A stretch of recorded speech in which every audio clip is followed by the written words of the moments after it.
एक ऐसा मैच जो 34 ओवर का खेला जा रहा था, जो भारतीय गेंदबाजों की नींदें उड़ा देता है। जी हाँ, साल था 2006। भारत और ऑस्ट्रेलिया के बीच बारिश की वजह से एक मैच को 34 ओवर का कर दिया जाता है और इस मैच में ऑस्ट्रेलिया की तरफ से ऐसा तूफान आता है जो भारतीय गेंदबाजों की धज्जियां उड़ा देता है। तो फ्रेंड्स, आइए देखते हैं ऐसा कौन सा मैच था जिसमें भारतीय गेंदबाजों की बहुत ही बुरी तरह से पिटाई हुई थी, लेकिन बाद में भारतीय बल्लेबाजों ने किस तरह से इस मैच को रोमांचक बना दिया था। तो फ्रेंड्स, आइए देर ना करते हुए चलते हैं इस रोमांचक मैच पर। साल 2006 भारत और ऑस्ट्रेलिया के बीच 7 मैचों की द्विपक्षीय सीरीज का ये तीसरा मैच खेला जा रहा था। इससे पहले ऑस्ट्रेलिया की टीम पहले 2 मैच को जीतकर इस सीरीज में 2-0 की अजय बढ़त बनाई हुई थी और इस तीसरे मैच में भी ऑस्ट्रेलिया की टीम टॉस जीतकर पहले बल्लेबाजी करने का निर्णय लेती है, लेकिन टॉस के तुरंत बाद ही बहुत ही भयानक बारिश की वजह से इस मैच को 34 ओवर का कर दिया जाता है। अब टॉस जीतकर ऑस्ट्रेलिया की तरफ से पहले बल्लेबाजी करने के लिए उनके सबसे विस्फोटक बल्लेबाज एडम गिलक्रिस्ट और मैथ्यू हेडन बीच मैदान पर बल्लेबाजी करने के लिए आते हैं और वहीं पर भारत की तरफ से पहले ओवर की जिम्मेदारी जहीर खान अपने कंधों पर उठाते हैं। लेकिन फ्रेंड्स, वीडियो में आगे चलने से पहले मेरी आप लोगों से एक रिक्वेस्ट है, अगर आप वीरेंद्र सहवाग और सचिन तेंदुलकर को दुनिया का सबसे बेहतरीन बल्लेबाज मानते हैं तो चैनल को जरूर सब्सक्राइब कीजिएगा फ्रेंड्स, और फ्रेंड्स साथ साथ में वीडियो को लाइक और शेयर जरूर कीजिएगा फ्रेंड्स। तो आइए फ्रेंड्स, चलते हैं अब इस रोमांचक मैच पर। अब ऑस्ट्रेलिया के पहले 5 ओवर की बात करें तो ऑस्ट्रेलिया के ये दोनों बल्लेबाज बहुत ही संभल कर खेलते हुए पहले 5 ओवर में 25 रन बना लेते हैं और ऑस्ट्रेलिया का एक भी विकेट नहीं गिरने देते हैं। लेकिन फ्रेंड्स, अब 6वें ओवर से ये दोनों बल्लेबाज खुलकर खेलना शुरू करते हैं। जी हां, आशीष नेहरा 6वां ओवर लेकर आते हैं और इस ओवर में मैथ्यू हेडन आशीष नेहरा को लगातार 3 चौके लगाकर अपना साइन दिखाते हुए कहते हैं कि आज मैं कुछ इसी अंदाज में बल्लेबाजी करने जा रहा हूं। उस समय के तत्कालीन भारतीय कप्तान राहुल द्रविड़ कुछ जाकर के आशीष नेहरा को बताते हैं, लेकिन बाकी 3 गेंदों पर भी मैथ्यू हेडन 2 चौके और 2 रन लेकर के इस ओवर को एक बहुत ही बड़ा ओवर बना देते हैं। अब 10 ओवर की बात की जाए तो ऑस्ट्रेलिया का टीम बिना विकेट खोए 10 ओवर में 80 रन बना लेती है। जी हां साथियों, जहां पहले 5 ओवर में मात्र 25 रन ही बना था, वहीं दूसरे 5 ओवर में ऑस्ट्रेलिया ताबड़तोड़ 55 रन बना लेती है। अब इतनी तेजी के साथ रन बनता देख राहुल द्रविड़ को कुछ भी समझ में नहीं आ रहा था कि ऑस्ट्रेलिया के इन दोनों बल्लेबाजों को कैसे रोका जाए। ऑस्ट्रेलिया की टीम देखते ही देखते 12 ओवर में 100 रन के पार पहुंच जाती है। अब 14 ओवर की बात की जाए तो 14 ओवर की समाप्ति के बाद ऑस्ट्रेलिया का स्कोर 130 रन के ऊपर पहुंच जाता है। लगभग 10 रन प्रति ओवर बनता देख भारतीय मैनेजमेंट को कुछ भी समझ में नहीं आ रहा था कि आखिर इसे रोका कैसे जाए। लेकिन तभी भारतीय कप्तान राहुल द्रविड़ अपने पार्ट टाइमर सचिन तेंदुलकर को लेकर आते हैं और 15वें ओवर की तीसरी गेंद पर एडम गिलक्रिस्ट को क्लीन बोल्ड आउट करके सचिन तेंदुलकर भारतीय टीम को 137 रन के स्कोर पर पहली सफलता दिला देते हैं और इस तरह से एडम गिलक्रिस्ट 45 गेंदों पर ताबड़तोड़ 80 रनों की पारी खेलकर आउट होते हैं। अब पहले विकेट के रूप में एडम गिलक्रिस्ट के आउट हो जाने के बाद दूसरे नंबर पर बल्लेबाजी करने के लिए आते हैं ऑस्ट्रेलिया के कप्तान रिकी पॉन्टिंग। लेकिन इस ओवर की अगली ही गेंद पर सचिन तेंदुलकर रिकी पॉन्टिंग को भी एलबीडब्ल्यू आउट करके भारतीय टीम को दूसरी सफलता दिला देते हैं और इस तरह से 137 रन के कुल स्कोर पर ऑस्ट्रेलिया को दूसरा झटका लग जाता है। अब 15 ओवर की बात करें तो 15 ओवर की समाप्ति के बाद ऑस्ट्रेलिया का स्कोर 140 रन रहता है और उसके 2 विकेट गिर चुके रहते हैं। अब ऑस्ट्रेलिया की पूरी पारी की बात करें तो ऑस्ट्रेलिया पूरे 34 ओवर में 7 विकेट खोकर 294 रनों का विशाल स्कोर भारतीय टीम के सामने खड़ा करती है। वहीं पर ऑस्ट्रेलिया की तरफ से ऑस्ट्रेलिया के ओपनर बल्लेबाज मैथ्यू हेडन 85 गेंदों पर शानदार 105 रनों की पारी खेलते हैं और वहीं पर भारत की तरफ से भारत के सबसे सफल गेंदबाज के रूप में जहीर खान 6 ओवर में 54 रन देकर 4 विकेट झटकते हैं। अब 294 जैसे बड़े लक्ष्य को देखकर सभी को यही लगने लगता है कि भारतीय टीम आज ये मैच भी बहुत ही बुरी तरह से हार जाएगा, लेकिन होता इसका बिल्कुल उल्टा है। जी हां, सहवाग नाम का एक तूफान आज ऑस्ट्रेलियाई गेंदबाजों की धज्जियां उड़ाने वाला था। तो फ्रेंड्स, आइए अब चलते हैं इस रोमांचक मैच पर। लेकिन फ्रेंड्स, इस मैच पे चलने से पहले मैं आप लोगों से एक बार फिर से रिक्वेस्ट करना चाहूंगा कि अगर आप वीरेंद्र सहवाग को दुनिया का सबसे विस्फोटक बल्लेबाज मानते हैं तो चैनल को जरूर सब्सक्राइब करें। तो फ्रेंड्स, आइए अब चलते हैं इस रोमांचक मैच पर। तो फ्रेंड्स, भारत की तरफ से ओपनिंग करने के लिए वीरेंद्र सहवाग और गौतम गंभीर बीच मैदान पर बल्लेबाजी करने के लिए आते हैं, तो वहीं पर ऑस्ट्रेलिया की तरफ से पहले ओवर की जिम्मेदारी ब्रेट ली अपने कंधों पर उठाते हैं। अब ब्रेट ली के पहले ही ओवर में गौतम गंभीर बहुत ही बेहतरीन शुरुआत करते हैं और इस ओवर में 3 चौके लगाकर भारतीय टीम का एक शानदार आगाज करते हैं। भारत भारतीय टीम के पहले 5 ओवर की बात किया जाए तो पहले 5 ओवर में भारतीय टीम बिना किसी विकेट खोए 45 रन बना लेती है। इतनी तेजी के साथ रन बनता देख पूरी ऑस्ट्रेलियाई टीम में खलबली मच चुकी थी। हद तो तब हो जाती है जब 7वें ओवर में गौतम गंभीर मिचेल जॉनसन को लगातार 2 छक्के लगाकर अपना इंटेंशन दिखाते हैं कि भारतीय टीम किस तरह से आज इस रन को चेज करने वाली है। जी हां, और बात करें 7 ओवर की समाप्ति की तो भारतीय टीम ताबड़तोड़ 72 रन 7 ओवर की समाप्ति के बाद बना लेती है। वहीं पर गौतम गंभीर मात्र 19 गेंदों पर 50 रन बनाकर खेल रहे होते हैं। अब इतनी तेजी के साथ रन बनता देख ऑस्ट्रेलियाई कप्तान रिकी पॉन्टिंग पूरी तरह से सोच में पड़ चुके थे कि किस तरह से गौतम गंभीर को रोका जाए। किसी भी ऑस्ट्रेलियाई खिलाड़ी का ध्यान वीरेंद्र सहवाग की तरफ नहीं जा रहा था। पहले वो गौतम गंभीर को आउट करने की सोच रहे थे क्योंकि गौतम गंभीर पूरी तरह से इस मैच को एक तरफा बना चुके थे। लेकिन तभी 9वें ओवर की पहली गेंद पर मिचेल जॉनसन गौतम गंभीर को बोल्ड आउट करके भारतीय टीम को 82 रन के कुल स्कोर पर पहला झटका देते हैं और इस तरह से गौतम गंभीर की एक शानदार पारी का अंत होता है। गौतम गंभीर की बात करें तो गौतम गंभीर 24 गेंदों पर 56 रन बनाकर आउट होते हैं। अब पहला विकेट गिर जाने के बाद 1 डाउन पर बल्लेबाजी करने के लिए आते हैं रॉबिन उथप्पा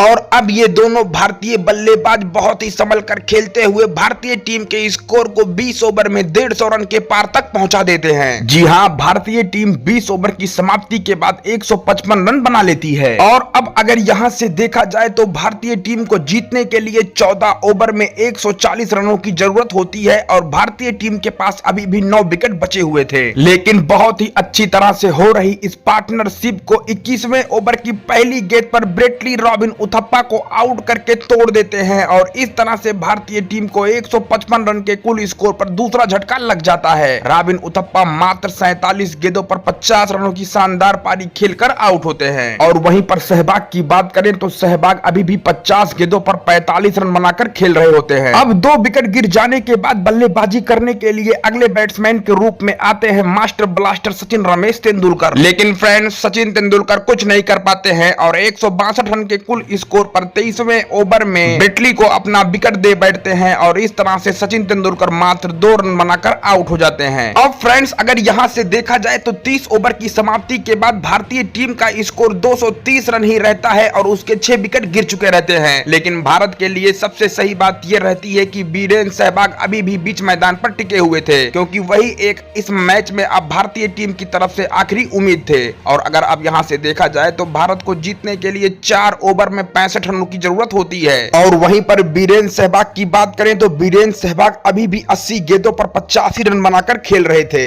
अब फ्रेंड्स, 31वें ओवर में वीरेंद्र सहवाग मिचेल जॉनसन को लगातार 4 चौके और 1 छक्का जड़कर पूरी तरह से इस मैच को रोमांचक बना देते हैं। जी हां साथियों, देखते ही देखते भारतीय टीम का स्कोर बहुत ही तेजी के साथ आगे बढ़ने लगता है। भारतीय टीम 31 ओवर की समाप्ति के बाद 253 रन के स्कोर पर पहुंच जाती है और वहीं पर वीरेंद्र सहवाग भी अपना शतक पूरा कर चुके थे। और अब भारतीय टीम को यहां से जीतने के लिए 18 गेंदों पर 42 रनों की जरूरत होती है और स्ट्राइक पर होते हैं वीरेंद्र सहवाग। अब 32वें ओवर में वीरेंद्र सहवाग नाथन ब्रेकन को 16 रन कूट देते हैं और देखते ही देखते भारतीय टीम जीत के बहुत ही करीब आने लगती है। अब भारतीय टीम को जीतने के लिए 12 गेंदों पर मात्र 26 रनों की जरूरत होती है और वहीं पर वीरेंद्र सहवाग की बात करें तो वीरेंद्र सहवाग 92 गेंदों पर ताबड़तोड़ 124 रन बनाकर खेल रहे होते हैं। अब 33वें ओवर में भारतीय टीम मात्र 10 रन ही बना पाती है और इस तरह से अब लास्ट ओवर में भारतीय टीम को जीतने के लिए 16 रनों की जरूरत होती है। लेकिन भारत के लिहाज से बस यही सही होता है कि स्ट्राइक पर होते हैं वीरेंद्र सहवाग। और वहीं पर ऑस्ट्रेलिया की तरफ से अंतिम ओवर लेकर आते हैं ऑस्ट्रेलिया के यॉर्कर स्पेशलिस्ट डग बोलिंजर और डग बोलिंजर पहली 2 गेंदों पर कोई भी रन नहीं देते हैं और पूरी तरह से ये मैच अब ऑस्ट्रेलिया की तरफ झुक जाता है। लेकिन इस ओवर की तीसरी गेंद को वीरेंद्र सहवाग लॉन्ग के ऊपर से शानदार छक्का जड़कर इस मैच में एक बार फिर से रोमांच ला देते हैं। अब भारतीय टीम को यहां से जीतने के लिए 3 गेंदों पर 10 रनों की जरूरत होती है और इस ओवर की अगली गेंद को वीरेंद्र सहवाग एक बार फिर से बैक फुट पर जाकर शानदार शॉट खेलकर गेंद को 4 रनों के लिए सीमा रेखा के बाहर भेज देते हैं। और इस ओवर की 5वीं गेंद को वीरेंद्र सहवाग एक बार फिर से बहुत ही शानदार स्ट्रेट ड्राइव खेलकर गेंद को सीधे सीमा रेखा के बाहर भेज देते हैं और भारतीय टीम को मात्र जीतने के लिए 1 गेंदों पर 2 रनों की जरूरत होती है। और अब इस ओवर की अंतिम गेंद को वीरेंद्र सहवाग एक बार फिर से अपर कट खेलकर गेंद को सीधे सीमा रेखा के बाहर 4 रनों के लिए भेज देते हैं और इस तरह से वीरेंद्र सहवाग की शानदार बल्ले बल्लेबाजी की बदौलत भारतीय टीम एक रोमांचक मैच में 4 विकेट से जीत दर्ज करती है। और वहीं पर वीरेंद्र सहवाग की बात करें तो वीरेंद्र सहवाग मात्र 103 गेंदों पर शानदार 151 रन की पारी खेलकर नॉट आउट आते हैं और इस तरह से भारतीय टीम को एक शानदार जीत दिलाते हैं। तो फ्रेंड्स, वीरेंद्र सहवाग की बल्लेबाजी पर आप लोग क्या कहना चाहेंगे? अपनी राय कमेंट बॉक्स में जरूर रखें। और फ्रेंड्स, अगर ये वीडियो और जानकारी अच्छी लगी हो तो वीडियो को ज्यादा से ज्यादा लाइक और शेयर करें और साथ में चैनल पर नए हो तो चैनल को भी सब्सक्राइब करें। तो फ्रेंड्स, मिलते हैं एक ऐसी ही पारी के साथ, तब तक के लिए नमस्कार, जय हिंद, जय भारत, वंदे मातरम।